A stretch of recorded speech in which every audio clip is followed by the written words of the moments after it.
Doctor Bhimrao Ambedkar की जयंती मनाने के लिए नायब सैनिक के प्रयासों से प्रधानमंत्री नरेंद्र मोदी जी हिसार और यमुनानगर में आए। इसलिए उन्होंने उनका नाम इसलिए जोड़ा सम्मान देने के लिए, क्योंकि नायब सैनिक हर हमारे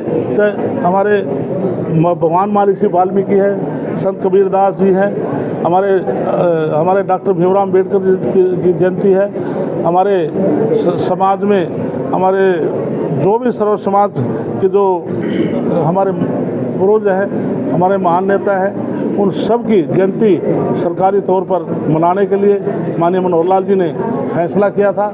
आज इसी प्रकार से नायब सैनिक भी पूरे प्रदेश को, जैसे अहिला भाई की जयंती कुरुक्षेत्र में मंगाई, हमारे संत रविदास जी महाराज की जयंती हमने पूरे देश में मनाई, निर्वाण में मनाई थी आपके पड़ोस में। इसलिए ऐसे समाज के बात को सोच सकता है कि अहिला बाई किस समाज से थी, वो पाल समाज से थी।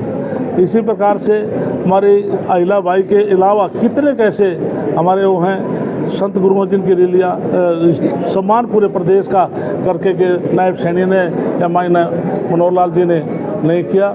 तो इसलिए साथियों, तो ये सरकार हम शहीदों का सबका सम्मान करना कितना उचित है सर? नहीं, तुलना करना, मैं सम्मान का, उन्हें सम्मान के साथ उनका नाम जोड़ा है। डॉक्टर भीमराव अंबेडकर के साथ किसी व्यक्ति की तुलना नहीं हो सकती, उनके तुलना नहीं हो सकती, व्यक्ति की तुलना नहीं हो सकती, लेकिन सम्मान के साथ नाम जोड़ा जाता है। उन्होंने बाबा साहब का सम्मान करके प्रधानमंत्री को बुलाया, प्रधानमंत्री को बुलाकर उनकी जयंती मनाना कोई छोटा काम नहीं है, और नायब सैनिक के प्रयासों से। मंत्री जी रणदीप सिंह सुरजेवाला ने कहा है हरियाणा सरकार हर क्षेत्र में फेल साबित हुई है। सबसे पहले कांग्रेस पार्टी ही फेल है। आज वो हरियाणा सरकार की बात करते हैं, 1991 में पहली बार में विधायक बना, 30 साल से ज़्यादा विधायक के तौर पर मैं उसके पिता के साथ भी विधायक रहा, शमशेर के साथ, रणदीप सुरजेवाला के साथ भी विधायक हूँ, उसके बेटे के साथ भी विधायक हूँ, मैं 3 पीढ़ी से उनके साथ विधायक बनता रहा हूँ। मैंने पहली बार ऐसा देखा है, हरियाणा प्रदेश में आज तक वो विपक्ष का नेता नहीं बना सके। जब वो विपक्ष का नेता नहीं बना सकते तो पार्टी संगठन है कहाँ? भाजपा की सफल है हरियाणा में, गैंगवार बढ़ रहा है, लगातार गोलीबारी कर रहे हैं, शराब ठेके जाते हैं, इससे ज़्यादा ऐसे क्राइम करने वाला क्राइम कर जाता है। लेकिन हरियाणा सरकार, नायब सैनिक सरकार, हमारी पुलिस पूरी शक्ति के साथ जो क्राइम करने वाला है उनको ट्रेस करते हैं और उनको दंड दिलाने का कानून जो काम करता है, काम दिलाने का काम करता है। सर कैथल में एक बड़ा प्रोजेक्ट सरकार लेकर आई थी मागो गांव में, बायोगैस प्लांट, जिससे गौशाला का गोबर और गांव की जो गलियों में गोबर होता है उसका निदान किया जाना था। उसका जो है ऑनलाइन शुरुआत कर दी गई थी, लेकिन अधिकारियों की मनमर्जी के कारण अभी वो ज्यों का त्यों पड़ा है। घरों में कनेक्शन दे दिए, गैस नहीं है पिछले 1 साल से। इसके लिए प्रधानमंत्री जी का विशेष मोटो है, पूरे देश में लगभग 5000 ऐसे बायोगैस प्लांट बनाने की प्रधानमंत्री जी ने स्टेटों को कहा कि हमने भी, क्योंकि जल संसाधन मंत्री दिल्ली में गया था, मेरा डिपार्टमेंट गया था, मैं खुद गया था, हमने भी 100 से ज़्यादा जो हमारी गौशालाएँ हैं हमने उनकी लिस्ट बनाकर, प्रोजेक्ट बनाकर भेजा है। हम बायोगैस के प्लांट उनके अंदर बनाएंगे। सर यहाँ पे तो बन चुका है पिछले 1 साल, उसके लिए आपने मेरी जिम्मेवारी लगाई है, मैं इसकी इंक्वायरी करके आपको तभी दबाव दे पाऊंगा। मंत्री एक क्वेश्चन, आपने अभी भी बाबा साहब की बात की है, तो मध्य प्रदेश के ग्वालियर में कुछ अधिवक्ताओं ने बाबा साहब की अम्बेडकर की मूर्ति को लगाने से मना किया, मूर्ति लगने का विरोध किया था।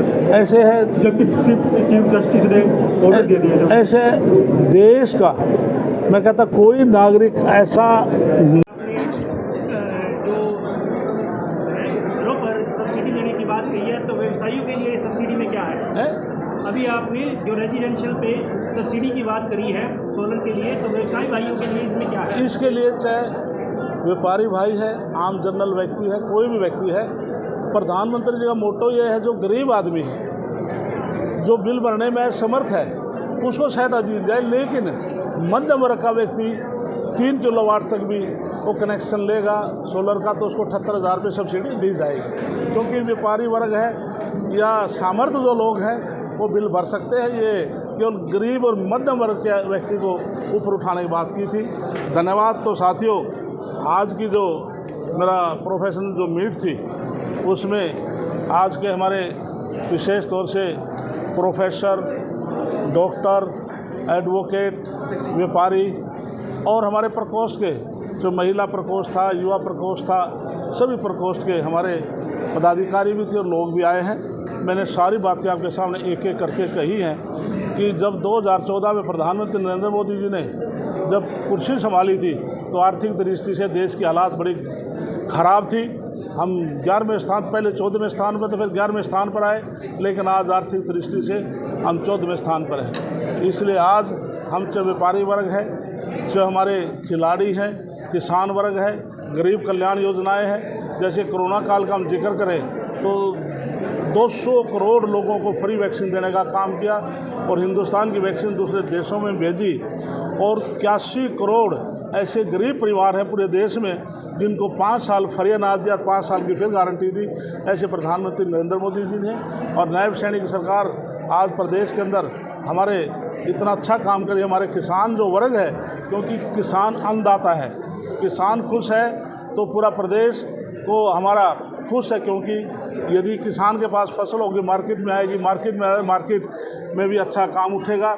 हम 24 फसलों को आज हम एमएसपी रेट पर खरीद रहे हैं और जैसे मैंने कहा कि आड़ती हमारे लिए सम्मानित है और जो उनको आड़त थी जो 46 रुपये प्रति क्विंटल के हिसाब से मिलती थी, आज बढ़ाकर हमने उसको बढ़ाकर 55 रुपये क्विंटल किया है। इसलिए हर वर्ग में, चाहे शिक्षा में, हमने पूरे प्रदेश के अंदर, जैसे मैंने कहा कि हर 20 किलोमीटर में हमने लड़कियों के लिए हमने गर्ल कॉलेज खोलने का काम किया, जिससे कि हमारी बेटियां आगे बढ़ सके। हमने IIT सेंटर खोले हैं, हमने एम्स खोले हैं, जिसमें 23 की संख्या आज हो चुकी है। हमारे अच्छे डॉक्टर बन सके, अच्छे इंजीनियर बन सके और वेल क्वालिफाइड बच्चे जा करके कोई IAS, IRS, IPS, जिसमें हमारे बच्चे आगे आए।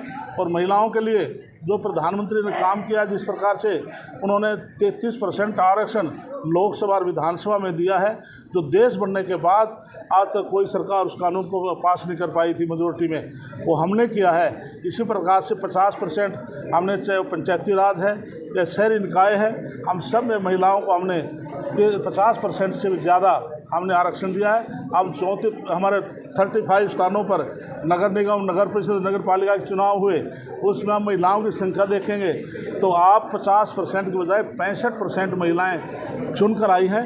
तो आज हरियाणा प्रदेश के अंदर महिलाएं भी हमारी, उनको पूरा सम्मान है। इसलिए आज की सरकार में जो किसान वर्ग है, व्यापारी वर्ग है, हमारा गरीब व्यक्ति है, आज उन सबको सुविधा मिल रही है। जिस प्रकार से हमने पूरे देश में 4 करोड़ से भी ज़्यादा हमने LPG के गैस कनेक्शन दिए हैं और हरियाणा में माननीय नायब सैनिक सरकार ने हमने 500 रुपया गैस सिलेंडर के ऊपर छूट देने का काम किया है।